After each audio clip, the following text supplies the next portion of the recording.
Today, let's study gender pathology, in that the topic neoplasia. Now, there's a question asked in the exam for 10 marks. Define neoplasia, the difference between malignant and benign tumors, and routes of spread of malignant tumor.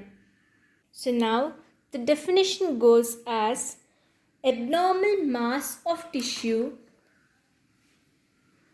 the growth of which exceeds and is uncoordinate with that of normal tissue and persists in the same excessive manner after the cessation of stimuli which evoke the change. Difficult, right? So this is a small understand definition, which is neoplasia means there is an abnormal growth of cell or tissues in the body causing tumors. So as you know, cancer is called the uncontrolled cell division, which means the cell goes on dividing and the growth occurs.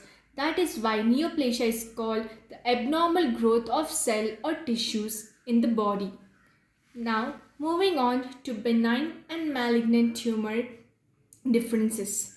First, when we see grossly, that is superficially, we see that grossly it is spherical or ovoid in shape.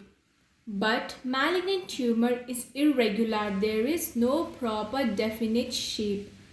Benign is encapsulated, whereas malignant is poorly circumscribed.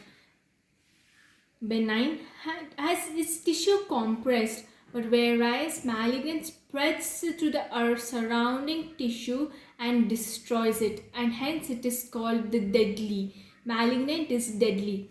But here when we go for the next point, benign is small and limited area, but malignant is a large tumor.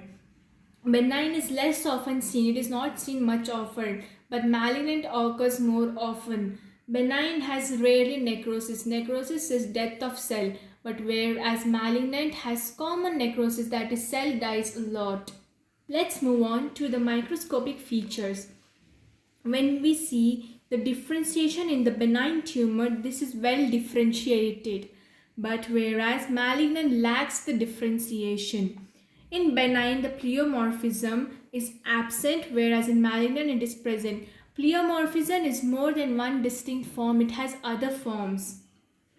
As you have seen in the gross, where the benign has no definite form, it is oval or spherical shape, but whereas malignant has different shape, hence pleomorphism is possible in the malignant tumor. Next, nuclear morphology, it's normal. The nucleus is normal, whereas in malignant there it is abnormal.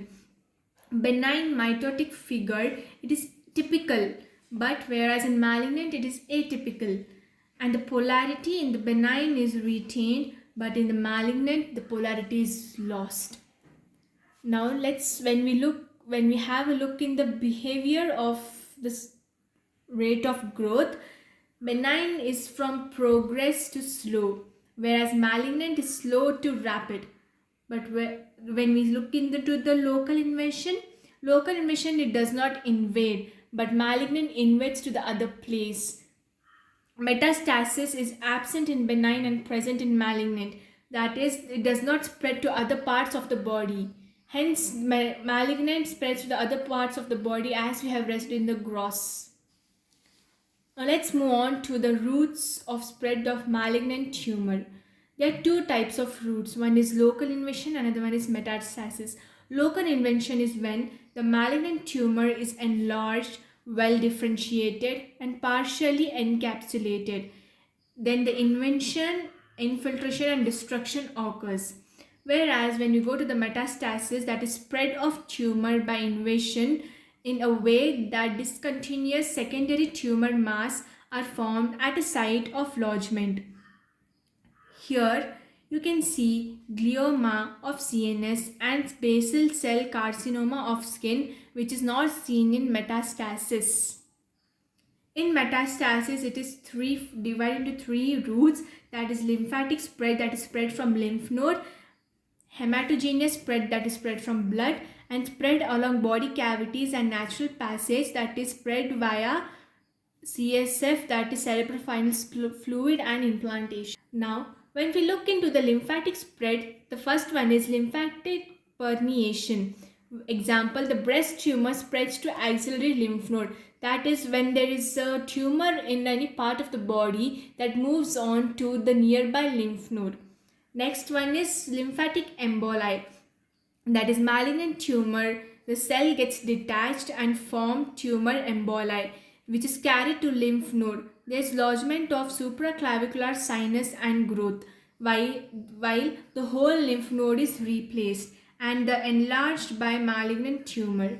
When we move to the hematogenous spread, the common route for sarcoma is hematogenous spread. It is seen usually in the lungs, breast, thyroid, kidney, liver, prostate, and ovary. Few organs like spleen, heart, and skeletal muscles do not allow tumor metastasis. So there is no metastasis seen in the heart, spleen, and skeletal muscles.